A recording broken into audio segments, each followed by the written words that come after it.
አባዬ በጣም ይቅርታ። ማወቅ የሌለብኝን ነገር ያወቅኩት፣ ማየት የሌለብኝን ነገር ያየሁት በአጋጣሚ ነው። በቃ በኤሊ ምክንያት ነው።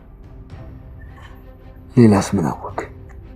አይ ሌላ ምንም አባዬ። ሰላምስ ሌላ የጻፈችው ነገር የለም?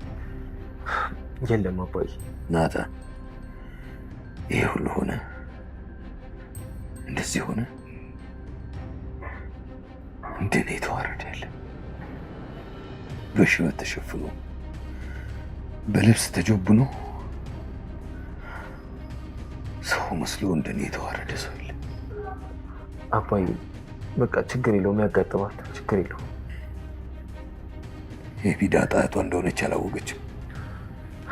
አዎ አባዬ አታውቅም፣ ግን ዳጣ የሰላም ልጅ መሆኗን ለማዬ ይናገራሉ እያለች፣ ካላገባኝ ቀለበት ካላረክልኝ ለማዬ ይናገራሉ እያለች ነው። ስለዚህ በቃ አባዬ በሰዓቱ እሺ ከማለት ውጭ ምንም አማራጭ አልነበረኝ እኮ። አንተ ለእሷ እናትና አባት ተጨንቀህ እሷ ታስፈራራሃለች? አባዬ ተረጋጋ በቃ። እኔ ሁሌ የምትለኝ ነገር ማድረግ አልቻልኩም አባዬ።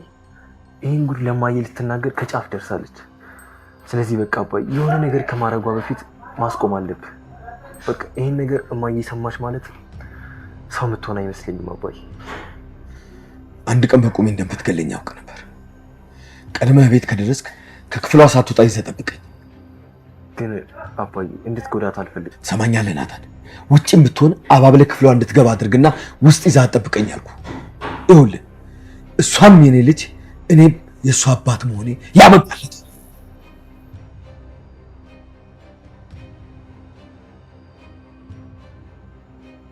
ሰላም ያስቀመጠችው የአደራ ዕቃ ችግር መፍጠሩን እሷ ቤቱን ለቃ ወጥታ እንኳን አላቆመም። ለረጅም ዓመታት በውስጡ ደብቆ ሚስጥር አድርጎ ይዞት የቆየው ጉዳይ እንደ ቀልድ በወረቀት ላይ ጽፋ ለናታን አደራ ብላ የሰጠችው ሰላም ይሄ ወረቀት ከናታን እጅ ወጥቶ ወደ ሌላ ሰው እጅ ገብቶ ቢነበብ እንኳን ቤተሰቡን ሊበታትን እንደሚችል ዘወር ብላ እንኳን አላሰበችም። አሳ ጎርጓሪ ዘንዶ ያወጣ እንደሚባለው ስለ አንድ ጉዳይ ማወቅ ፈልጋ ካላወቀች በሰላም እንቅልፏን እንኳን መተኛት የማትችለው እልኸኛዋ አቢጌል ሰላም ለናታ አደራ ብላ ያንን ፌስታል እንደሰጠችው ካወቀች በኋላ እንደምንም እቃውን በእጇ ለማስገባት ተጣጥራ በመጨረሻም ተሳክቶላት በውስጡ ያለውን ደብዳቤ አንብባ ዳጣ የሰላም ልጅ እንደሆነች አውቃ ናታንንም ከዛን ጊዜ አንስቶ ጉዳዩን ለእናቷ ማርታ እንደምትናገር አስፈራርታ እንደሚያገባትም ጭምር አስገድደዋለች። በነገሮች መደራረብ ጭንቀት ብዛት የሚያደርገው ነገር ግራ ገብቶት ዳጣን ለማማከር የወሰነው ናታንም በመጨረሻም ለጉዳዩ ባለቤት ለደረጀ ሁሉንም ተናግሮ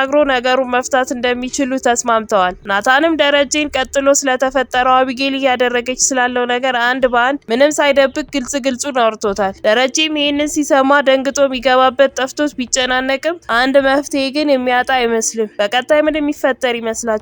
ሀሳብ እንዲሁም አስተያየታችሁን ኮሜንት ላይ ጻፉልን። ናታንም በዚህ መንገድ የራሷ ለማድረግ ሞክራ እየተሳካላት ያልሆነው ኤቢ በድጋሚ በሌላ የሰይጣን ሀሳብ እሱን የራሷ ለማድረግ መሞከሯን አላቆመችም። ለዛን ምግብ አሰርታ አርጁን ያመጣላትን መስተፋቀርም ጨምራ ለናታን እንድትሰጠው አዛታለች። እሷም በትዕዛዙ መሰረት በፍርሃት ምግቡ መኝታ ቤቱ ድረስ ይዛለት ትሄዳለች። ባልተለመደ ባህሪዋ ግራ የተጋባው ናታንም ይቀጥልና ለምን እዚህ ድረስ አመጣሽልኝ? እዛው መጥቼ ይበላለሁ ሲላት ለዛም አይ እንደዛ አይሆንም ትቆጣኛለች ስትለው በፍርሃት ናታንም በንግግሯ እንዲሁም በሁኔታዋ ግራ ተጋብቶ ማንች ብትቆጣሽ? ቆይ ምግቡንስ ማን ነው ሰጅለት ያለሽ ብሎ እያፋጠጣት ለዛም አይ ማንም አላለኝም እኔ ራሴ ነኝ ብላ መንቀጥቀጥ ስትጀምር ናታንም አምጪው ምግቡንና አትዋሺ፣ የግዴታ ይሄንን ማን ስጩ እንዳለሽ መናገር መቻል አለብሽ፣ ያለበለዚያ ግን ይሄ ምግብ መርዝ ቢኖረው ወይ ደግሞ ጉዳት ቢያደርስብኝ የመጀመሪያዋ ተጠያቂ አንቺ መሆንሽን አትርሺ፣ ስለዚህ ማን ስጩ እንዳለሽ ተናገሪ ብሎ እያስፈራራት በፍርሃት ኤቢ ናት ስጩ ያለችኝ እኔ ነኝ የሰራሁት፣ ግን ክፍሌ ጭልኝ ብላኝ ወሰድኩላትና ከዛ ደግሞ ወስደሽ ስጮ አለችኝ ስትለው ናታንም እሺ ለዛ አሁን በቃ ሂጂ እኔ በለዋለሁ ከጠየቀችሽም በልቶታል በያት ብሎ ስልኩን በፍጥነት አንስቶ ለዳጣ መገናኘት እንዳለባቸው የጽሁፍ መልእክት ልኮላት ይገናኛሉ። ናታንም ይቀጥልና ዳጣ እቺ ልጅ በቃ አብዳለች። ቆይ ባለፈው አርጁን አንድ ነገር ይሰጣት እንደነበር ነግረሽኝ ነበር አይደል ብሎ ሲጠይቃት ዳጣም አዎ አርጁን እኮ የሆነ የሚያስወድድ መስተፋቅር አምጣልኝ ብላው እንደነበር ነው የነገረኝ ስትለው ናታንም ዛሬ እኮ ልትሰጠኝ ነበር፣ በእርግጠኝነት ምግቡ ላይ ጨምራበት ነበር፣ በለዛ ነው እኮ ክፍሌ ድረስ ያስላከችው ሲላት ዳጣም ደንግጣ ምን እቺ ልጅ ቆይ ያማታል እንዴ? ቆይ እንዴት ነው በዚህ ነገር የምታምነው ብላ ስትለው ናታንም ዳጣ እባክሽ ነገ ደግሞ ሌላ ነገር ከመስጠቷ በፊት የሆነ ነገር እናድርግ፣ መፍትሄ ያስፈልገናል ብሎ ሲላት ዳጣም ይኸውልህ ናታንዬ እንደዚህ የምትሆነው እኮ አንተ ንቀህ ስለምታያት ነው። እኛ ሴቶች አንድ ነገር ፈልገን ካጣም በጣም ነው እልህም ይዘን። ስለዚህ በቃ ለምን አታስመስልም? እንደወደድካት እንደምትፈልጋት ምናልባት ትጠላሃለች። እሷ የሰጠች መድኃኒት እንደሰራ አስመስልና እስኪ ሰለቻት ድረስ እንደወደድካት ንገራት ስትለው ናታንም አይሆንም ዳጣ ነገ ሌላ መዘዝ ቢያመጣብኝስ? አብረን እንድደር ሌላ ነገር እናድርግ ብትለኝስ? አይሆንም ምን ማድረግ እንዳለብኝ እኔ እንጃ። በቃ አሁን ዝም ብለሽ ነይና አቀፊኝ ብሎ ተቃቀፋሉ። ናታንም ይቀጥልና ዳጣ ይሄ ሁሉ ችግር አልፈን እንጋባለን፣ አብረን እንሆናለን፣ ይህንንም ቤተሰብ እንታደጋለን ብሎ ይላታል። በነጋታው ጠዋትም አብጌል አልጋዋ ላይ ተኝታ ስልኳ ላይ የናታንን ፎቶ እያየች ከራሷ ጋር ማውራት ትጀምራለች። ናታን ስነግርህ አልሰማልክ እንጂ ነግሬህ ነበር፣ እግሬ ስር ወድቀህ ትለምነኛለህ ብዬ ነበር። አሁን ያቺ ቀን ደርሳለች ትልና ወደ እሱ ጋር ቀጥታ ትደውላለች። ስልኩን እንዳነሳው ናታንዬ የት ነህ ብላ ስትጠይቀው ናታንም ትምህርት ቤት ነኝ አልመጣም ብሎ በቁጣ ሲመልስላት ኤቢ ትምህርት ቤት አይደለህም ከዳጣ ጋር ነህ፣ አሁን ቶሎ በል መኝታ ክፍሌ ና ለብቻዬ ደብሮኛል ስትለው ናታንም እኔ ከዳጣ ጋር አይደለሁም፣ የት እንዳለችም አላውቅም፣ ደግሞ ምን አርግ ነው የምትዩ? አልመጣም ብልሽ ልትናገሪ ነው ብሎ ስጠይቃት ኤቢም በአጭሩ አዎ ብላ ትመልስለታለች። ናታንም ይቀጥልና ተናገሪያ የኔ ቤተሰብ መሰለሽ እንዴ? ያንቺ ቤተሰብ ነው እሺ የሚበታተነው፣ ተናገሪ ብሎ ጆሮዋ ላይ ስልኳን ይዘጋዋል። እሷም በንዴት እንዴ ቆይ ይሄ ጅል የሚያጣላ ነው እንዴ ሰጠኝ? ቆይ ምንድነው እየተፈጠረ ያለው ብላ በሀሳብ መብሰልሰል ትጀምራለች። በዛን ሰዓት ናታንና ዳጣ አንድ ቦታ ላይ አብረው ተቀምጠው ነበር። የናታን ሁኔታ ግራ ያጋባት ዳጣ አንተ ግን ምን አባ ሆነህ ነው ንገረኝ እስቲ ናታን ብላ ስትጠይቀው